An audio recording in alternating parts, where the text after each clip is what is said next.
जय भारत। क्या आप पूर्वजन्म को जानते हैं? क्या आप कर्म की व्यवस्था को जानते हैं? या फिर आपका सवाल मृत्यु से संबंधित है, मृत्यु की व्यवस्थाओं से संबंधित है, या आपका सवाल मोक्ष से संबंधित है? तो ये ऑडियो आपके लिए है, इसे पूरा सुने। ये ऑडियो किसी संत के सम्मुख हुए संवाद का प्रक्षेपण है, जिसमें निश्चित रूप से आपके सवालों के जवाब प्राप्त होंगे। इस चैनल को लाइक और सब्सक्राइब जरूर करें।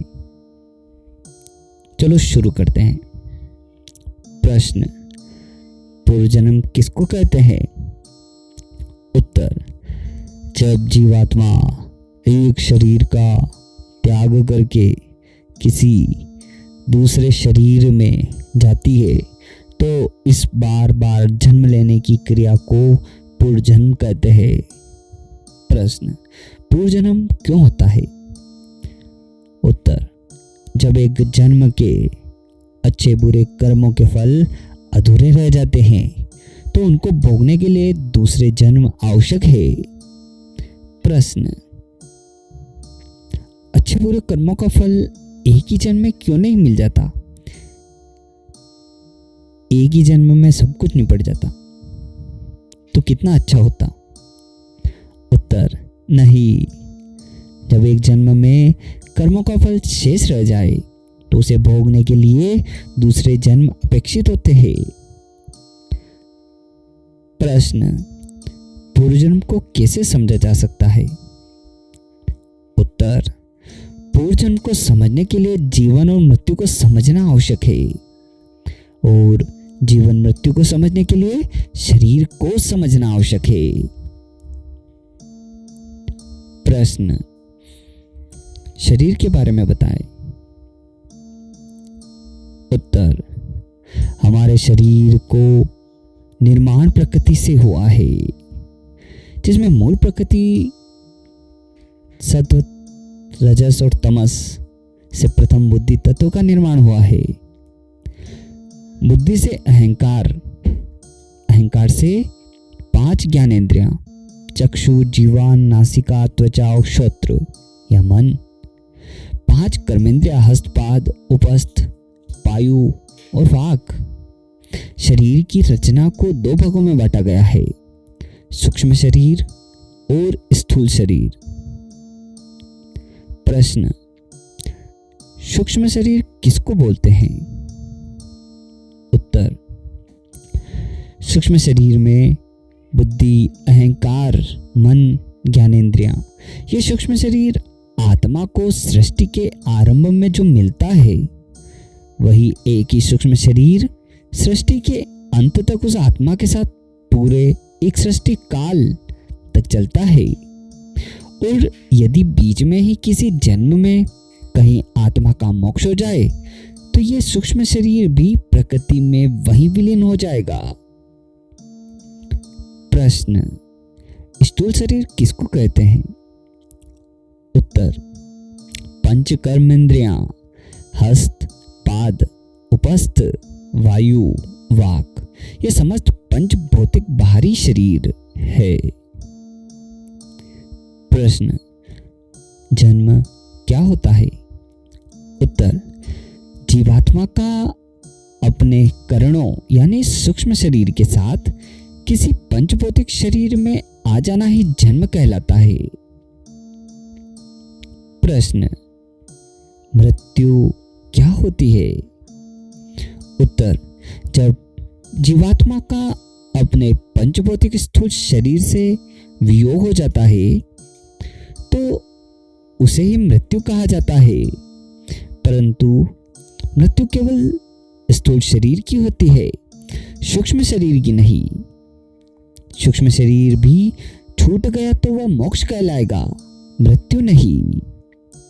मृत्यु केवल शरीर बदलने की प्रक्रिया है। जैसे मनुष्य कपड़े बदलता है, वैसे ही आत्मा शरीर भी बदलती है। प्रश्न: मृत्यु होती ही क्यों है? उत्तर: जैसे किसी एक वस्तु का निरंतर प्रयोग करते रहने से उस वस्तु का सामर्थ्य घट जाता है और उस वस्तु को बदलना आवश्यक हो जाता है। ठीक वैसे ही एक शरीर का सामर्थ्य भी घट जाता है तो इंद्रियां निर्बल हो जाती है, जिस कारण उस शरीर को बदलने की प्रक्रिया का नाम ही मृत्यु है। प्रश्न, मृत्यु न होती तो क्या होता? उत्तर, तो बहुत अव्यवस्था होती, पृथ्वी की जनसंख्या बहुत बढ़ जाती और यहाँ पैर धरने का भी स्थान ना होता। प्रश्न, क्या मृत्यु होना बुरी बात है? उत्तर, नहीं, मृत्यु होना कोई बुरी बात नहीं, ये तो एक प्रक्रिया है शरीर परिवर्तन की। प्रश्न, यदि मृत्यु होना बुरी बात नहीं है तो लोग इससे इतना डरते क्यों हैं? उत्तर, क्योंकि उनको मृत्यु के वैज्ञानिक स्वरूप की जानकारी नहीं है। वे अज्ञानी है, वे समझते हैं कि मृत्यु के समय बहुत कष्ट होता है। उन्होंने वेद, उपनिषद या दर्शन को कभी पढ़ा ही नहीं। वे ही अंधकार में पड़ते हैं और मृत्यु से पहले कई बार मरते हैं। और कलयुग में यह देखा गया है कि व्यक्ति नित्य अपने अंदर मरता जा रहा है भय से। प्रश्न, तो मृत्यु के समय कैसा लगता है? थोड़ा सी जानकारी तो बताएं। उत्तर, जब आप बिस्तर में लेटे लेटे नींद में जाने लगते हैं तो आपको कैसा लगता है? ठीक वैसा ही मृत्यु की अवस्था में जाने में लगता है। उसके बाद कुछ अनुभव नहीं होता। जब आपकी मृत्यु किसी हादसे में होती है तो उस समय आपको मूर्छा आने लगती है, आप ज्ञान शून्य होने लगता है, जिससे कि आपको कोई पीड़ा ना हो। तो यही ईश्वर की सबसे बड़ी कृपा है कि मृत्यु के समय मनुष्य ज्ञान शून्य होने लगता है और सुषुप्तावस्था में जाने लगता है। प्रश्न, मृत्यु के डर को दूर करने के लिए क्या करें? उत्तर, जब आप वैदिक आर्ष ग्रंथ यानी उपनिषद, दर्शन आदि का गंभीरता से अध्ययन करके जीवन, मृत्यु, शरीर आदि के विज्ञान को जानेंगे तो आपके अंदर का मृत्यु के प्रति भय मिटता चला जाएगा। और दूसरा ये भी कि योग मार्ग पर चले तो स्वयं ही आपका ज्ञान कमतर होता जाएगा, यानी घट जाएगा, तो मृत्यु भय निश्चित रूप से दूर हो जाएगा। आप निडर हो जाएंगे। जैसे हमारे बलिदानियों की गाथाएं आपने सुनी होगी, जो राष्ट्र की रक्षा के लिए बलिदान हो गए। तो आपको क्या लगता है कि क्या वो ऐसे ही एक दिन में बलिदान देने को तैयार हो गए थे? नहीं, उन्होंने भी योग दर्शन, गीता, सांख्य, उपनिषद, वेद आदि पढ़कर ही निर्भयता को प्राप्त किया था, योग मार्ग को जिया था, अज्ञानता का नाश किया था। महाभारत के युद्ध में भी जब अर्जुन, भीष्म, द्रोणादि को कि मृत्यु के भय से युद्ध की मंचा को त्याग बैठा था, तो योगेश्वर कृष्ण ने भी तो अर्जुन को इसी सांख्य, योग, निष्काम कर्मों के सिद्धांत के माध्यम से जीवन मृत्यु का ही तो रहस्य समझाया था और यह बताया कि शरीर तो मरणाधर्म है। तो उसी शरीर विज्ञान को जानकर ही अर्जुन भयमुक्त हुआ। तो इसी कारण तो वेदादिक ग्रंथों का स्वाध्याय करने वाले मनुष्य की राष्ट्र के लिए अपना शीश कटा सकते हैं। वह मृत्यु से भयभीत नहीं होता, प्रसन्नता पूर्वक मृत्यु को आलिंगन करता है, वह मृत्यु को स्वीकार करता है। प्रश्न, किन किन कारणों से पुनर्जन्म होता है? उत्तर, आत्मा का स्वभाव है कर्म करना। किसी भी क्षण आत्मा कर्म किए बिना नहीं रह सकती। वे कर्म अच्छे हैं या फिर बुरे, यह उस पर निर्भर है, पर कर्म करेगा अवश्य। तो ये कर्मों के कारण ही आत्मा का पुनर्जन्म होता है। पुनर्जन्म के लिए आत्मा सर्वदा ईश्वराधीन है। प्रश्न, पूर्व जन्म कब कब नहीं होता? उत्तर, जब आत्मा का मोक्ष हो जाता है तो पूर्व जन्म नहीं होता है। प्रश्न, मोक्ष होने पर पुनर्जन्म क्यों नहीं होता? उत्तर, क्योंकि मोक्ष होने पर स्थूल शरीर तो पंच तत्वों में लीन हो ही जाता है, पर सूक्ष्म शरीर जो आत्मा के सबसे निकट होता है वह भी अपने मूल कारण प्रकृति में लीन हो जाता है। प्रश्न, मोक्ष के बाद क्या कभी भी आत्मा का पुनर्जन्म नहीं होता? उत्तर, मोक्ष की अवधि तक आत्मा का पुनर्जन्म नहीं होता, उसके बाद होता है। प्रश्न, लेकिन मोक्ष तो सदा के लिए होता है, तो फिर मोक्ष की एक निश्चित अवधि कैसे हो सकती है? उत्तर, सीमित कर्मों का कभी असीमित फल नहीं होता। यौगिक दिव्य कर्मों का फल हमें ईश्वरीय आनंद के रूप में मिलता है, और जब यह मोक्ष की अवधि समाप्त होती है तो दोबारा से यह आत्मा शरीर धारण करती है। प्रश्न, मोक्ष की अवधि कब तक होती है?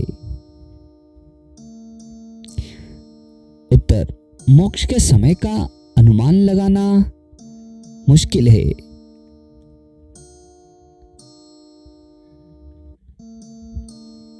अनुमान लगाया जाए तो कई नील, कई खरब और अरब वर्ष इसमें लग जाएंगे, जब तक आत्मा का मुक्त अवस्था में रहती है। प्रश्न, मोक्ष की अवस्था में स्थूल शरीर या सूक्ष्म शरीर आत्मा के साथ है या नहीं? उत्तर, नहीं। मोक्ष की अवस्था में आत्मा पूरे ब्रह्मांड का चक्कर लगाता रहता है और ईश्वर के आनंद में रहता है, बिल्कुल ठीक वैसे ही जैसे कि मछली पूरे समुद्र में रहती है और जीव को किसी भी शरीर की आवश्यकता ही नहीं होती। प्रश्न, मोक्ष के बाद आत्मा को शरीर कैसे प्राप्त होता है? उत्तर, सबसे पहला तो आत्मा को कल्प के आरंभ यानी सृष्टि आरंभ में सूक्ष्म शरीर मिलता है, फिर ईश्वरीय मार्ग और औषधियों की सहायता से प्रथम रूप में अमैथुनिक जीव शरीर मिलता है, जो शरीर सर्वश्रेष्ठ मनुष्य या विद्वान का होता है, जो कि मोक्ष रूपी पुण्य को भोगने के बाद आत्मा को मिला है। जैसे इस वाली सृष्टि के आरंभ में चारों ऋषि विद्वान वायु, आदित्य, अग्नि और अंगिरा को मिला, जिनको वेद के ज्ञान से ईश्वर अलंकृत किया, क्योंकि ये ही वो पुण्य आत्माएं थी जो मोक्ष की अवधि पूरी करके आई थी। प्रश्न, मोक्ष की अवधि पूरी करके आत्मा को मनुष्य शरीर ही मिलता है या जानवर का? उत्तर, मनुष्य शरीर ही मिलता है। प्रश्न, क्यों केवल मनुष्य का ही शरीर क्यों मिलता है, जानवर का क्यों नहीं? उत्तर, क्योंकि मोक्ष को भोगने के बाद पुण्य कर्मों को तो भोग ही लिया ना, और इस मोक्ष की अवधि में पाप कोई किया ही नहीं, तो फिर जानवर का शरीर मिलना संभव नहीं है। तो रहा केवल मनुष्य जन्म, जो कि कर्म शून्य आत्मा को ही मिल जाता है। प्रश्न, मोक्ष होने से पूर्व जन्म क्यों बंद हो जाता है? उत्तर, क्योंकि योगाभ्यास आदि साधनों से जितने भी पूर्व कर्म होते हैं, अच्छे या बुरे, वे सब कट जाते हैं। तो ये कर्म ही तो पूर्व जन्म का कारण है। कर्म ही न रहे तो पूर्व जन्म क्यों होगा? प्रश्न, पूर्व जन्म से छूटने का उपाय क्या है? उत्तर, पूर्व जन्म से छूटने का उपाय है योग मार्ग से मुक्ति या मोक्ष का प्राप्त करना। प्रश्न, पूर्व जन्म में शरीर किस आधार पर मिलता है? उत्तर, जिस प्रकार के कर्म आपने एक जन्म में किए हैं, उन कर्मों के आधार पर ही आपको पूर्व जन्म में शरीर मिलता है। प्रश्न, कर्म कितने प्रकार के होते हैं? उत्तर, मुख्य रूप से कर्मों को 3 भागों में बांटा गया है: सात्विक कर्म, राजसिक कर्म और तामसिक कर्म। सात्विक कर्म सत्य भाषण, विद्या अध्ययन, परोपकार, दान, दया और सेवा आदि। राजसिक कर्म यानी मिथ्या भाषण, क्रीड़ा, स्वाद, लोलुपता, स्त्री आकर्षण, चलचित्र आदि। तामसिक कर्म चोरी, जारी, जुआ, ठगी, लूटमार, अधिकार हनन आदि। और जो कर्म इन तीनों से बाहर है, वे दिव्य कर्म कहलाते हैं, जो कि ऋषियों और योगियों द्वारा किए जाते हैं। इसी कारण आपको उन तीनों गुणों से परे मानते हैं, जो कि ईश्वर के निकट होते हैं और दिव्य कर्म ही करते हैं। प्रश्न, किस प्रकार के कर्म करने से मनुष्य योनि प्राप्त होती है? उत्तर, सात्विक और राजसिक कर्मों से मिले जुले प्रभाव से मानव देह मिलती है। यदि सात्विक कर्म बहुत कम है और राजसिक अधिक, तो मानव शरीर तो प्राप्त होगा, परंतु किसी नीच कुल में। यदि सात्विक गुणों का अनुपात बढ़ता जाएगा तो मानव कुल ऊंचा ही हो जाएगा। जिसने अत्यधिक सात्विक कर्म किए होंगे, वो विद्वान मनुष्य के घर में ही पैदा होगा। प्रश्न, किस प्रकार के कर्म करने से आत्मा जीव जंतुओं के शरीर को प्राप्त होता है? उत्तर, तामसिक और राजसिक कर्मों के फलस्वरूप जानवर शरीर आत्मा को मिलता है। जितना तामसिक कर्म अधिक किए होंगे, उतने ही नीच योनि उस आत्मा को प्राप्त होती चली जाएगी। जैसे लड़ाई स्वभाव वाले मांस खाने वाले को कुत्ता, गीदड़, सियार आदि का शरीर मिल सकता है, और घोर तामसिक कर्म किए हुए को सांप, नेवला, बिच्छू, कीड़ा, काकरोच, छिपकली आदि। तो ऐसे ही कर्मों के नीच शरीर मिलते हैं। तो जानवरों के शरीर आत्मा की भोग योनियां हैं। प्रश्न, तो क्या हमें यह पता लग सकता है कि हम पिछले जन्म में क्या थे और आगे क्या होंगे? उत्तर, नहीं, कभी नहीं। सामान्य मनुष्य को यह पता नहीं लग सकता, क्योंकि यह केवल ईश्वर का ही अधिकार है। हमें हमारे कर्मों के आधार पर शरीर दे, वही सब जानता है। प्रश्न, तो फिर यह किसको पता चल सकता है? उत्तर, केवल एक सिद्ध योगी ही यह जान सकता है। योगाभ्यास से उसकी बुद्धि अत्यंत तीव्र हो चुकी होती है कि वह ब्रह्मांड एवं प्रकृति के महत्वपूर्ण रहस्य अपनी योग शक्ति से जान सकता है। उस योगी को बाह्य इंद्रियों से ज्ञान प्राप्त करने की आवश्यकता नहीं रहती। वह अंतर्मन और बुद्धि से सब जान लेता है। उसके सामने भूत भविष्य दोनों उसके सामने खड़े होते हैं। प्रश्न, यह बताइए कि योगी यह सब कैसे जान लेता है? अभी यह लेख पूर्व जन्म पर है। यहीं से प्रश्न उत्तर का यह क्रम चला देंगे तो लेख का बहुत ही विस्तार हो जाएगा। इसलिए हम अगले लेख में यह विषय विस्तार से समझेंगे कि योगी कैसे अपनी विकसित शक्तियों से सब कुछ जान लेता है और वे शक्तियां कौन सी है, कैसे प्राप्त होती है, और इसके लिए अगले लेख की प्रतीक्षा करें। प्रश्न, क्या पूर्व जन्म के कोई प्रमाण है? उत्तर, हाँ है।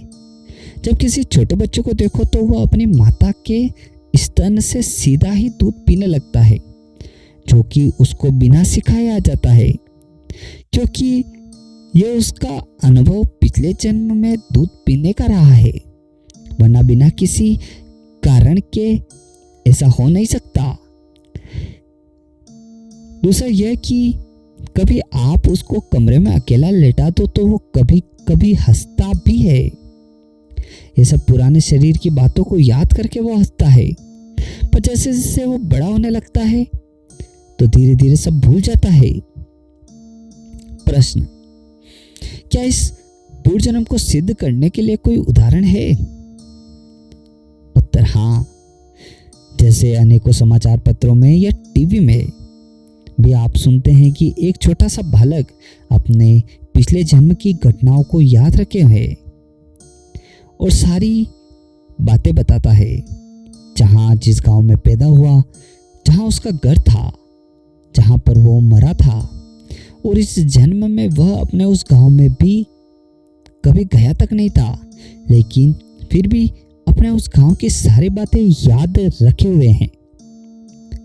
किसी ने उसको कुछ बताया नहीं, सिखाया नहीं, दूर दूर तक उसका उस गांव से इस जन्म में कोई नाता नहीं, फिर भी उसकी गुप्त बुद्धि, जो कि सूक्ष्म शरीर का भाग है, वह घटनाएं संजोए हुए हैं, जागृत हो गई है और बालक पुराने जन्म की बातें बताने लग पड़ा। प्रश्न, लेकिन ये सब मनगढ़ंत बातें हैं। हम विज्ञान के युग में इसको नहीं मान सकते, क्योंकि वैज्ञानिक रूप से ये बातें बेकार सिद्ध होती है। क्या कोई तार्किक और वैज्ञानिक आधार है इन बातों को सिद्ध करने का? उत्तर, आपको किसने कहा कि हम विज्ञान के विरुद्ध इस पूर्व जन्म के सिद्धांत का दावा करेंगे? यह वैज्ञानिक रूप से सत्य है और आपको ये हम अभी सिद्ध करके दिखाते हैं। प्रश्न, तो सिद्ध कीजिए। उत्तर,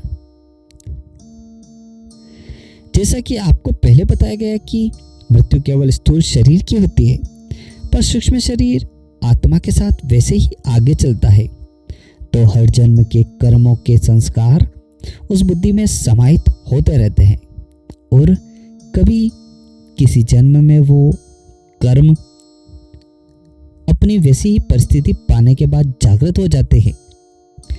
इसे उदाहरण से समझें। एक बार एक छोटा सा बालक, यह घटना हरियाणा के सिरसा के एक गांव की है, जिसमें उसके माता पिता उसे एक स्कूल में घुमाने लेकर गए, जिसमें उसका दाखिला करवाना था, और वो बच्चा केवल हरियाणवी या हिंदी भाषा ही जानता था, कोई तीसरी भाषा समझ तक नहीं सकता। लेकिन हुआ कुछ यूं था कि स्कूल की केमिस्ट्री लैब में जैसे ही वह गया, वहां जाते ही उस बच्चे का मुंह लाल हो गया, चेहरे के हाव भाव बदल गए और उसने एकदम फर्राटेदार फ्रेंच भाषा बोलनी शुरू कर दी। उसके माता पिता बहुत डर गए और घबरा गए। तुरंत ही बच्चे को अस्पताल ले गया, जहां पर उसकी बातें सुनकर डॉक्टर ने भी एक दूरभाषी का प्रबंध किया, जो कि फ्रेंच और हिंदी जानता था। तो उस दूरभाषी ने सारा वृतांत उस बालक से पूछा, तो उस बालक ने बताया कि मेरा नाम सोयमन गैलेक्सी है और मैं फ्रेंच केमिस्ट हूं। मेरी मौत मेरी प्रयोगशाला में एक हादसे के कारण लैब में ही हो गई थी। तो तो यहाँ देखने की बात यह है कि इस जन्म में उसे पुरानी घटना के अनुकूल मिलती जुलती परिस्थिति से अपना वह सब याद आया जो कि उसकी गुप्त बुद्धि में दबा हुआ था। यानी कि वही पुराने जन्म में उसके साथ प्रयोगशाला में हुआ, वैसे ही प्रयोगशाला उस दूसरे जन्म में देखने पर उसे सब याद आया। तो ऐसे ही बहुत सी उदाहरण से आप पुनर्जन्म के वैज्ञानिक रूप से सिद्ध कर सकते हैं। प्रश्न, तो ये घटनाएं भारत में ही क्यों होती है? पूरा विश्व इसको मान्यता क्यों नहीं देता? उत्तर, यह घटनाएं पूरे विश्व भर में होती रहती है और विश्व इनको मान्यता इसलिए नहीं देता क्योंकि उनको वेदानुसार योगिक दृष्टि से शरीर का कुछ भी ज्ञान नहीं है। वे केवल मांस और हड्डियों के समूह को ही शरीर समझते हैं और उनके लिए आत्मा नाम की कोई वस्तु नहीं है। और ऐसे में उनका न जीवन का ज्ञान है, न मृत्यु का ज्ञान है, न आत्मा का ज्ञान है, न कर्मों का ज्ञान है, न ईश्वरीय व्यवस्था का ज्ञान है। और अगर कोई पूर्वजन्म की कोई घटना उसके सामने आती भी है तो वो इसे मानसिक रोग जानकर उसे पीछे छुड़ा लेते हैं और उसकी जांच तक नहीं करवाते। प्रश्न, क्या पूर्वजन्म केवल पृथ्वी पर ही होता है या किसी और अन्य ग्रह पर भी? उत्तर, यह पूर्वजन्म पूरे ब्रह्मांड में यत्र तत्र होता है। कितने असंख्य सौरमंडल है, कितने ही पृथ्वियां हैं। तो यह पृथ्वी के जीव मरकर ब्रह्मांड में किसी दूसरी पृथ्वी के ऊपर किसी न किसी शरीर में भी जन्म ले सकते हैं। ये ईश्वरीय व्यवस्था के अधीन है। परंतु यह बड़ा ही अजीब लगता है कि मान लो कोई हाथी मरकर मच्छर बनता है तो इतने बड़े हाथी की आत्मा मच्छर के शरीर में कैसे घुसेगी? यही तो भ्रम है आपका, बल्कि आत्मा पूरे शरीर में नहीं फैली हुई है। वो तो हृदय के पास छोटे अणु रूप में होती है। सब जीवों की आत्मा एक सी है, चाहे वो मछली की व्हेल मछली में हो, चाहे वो एक छोटी सी चींटी में हो।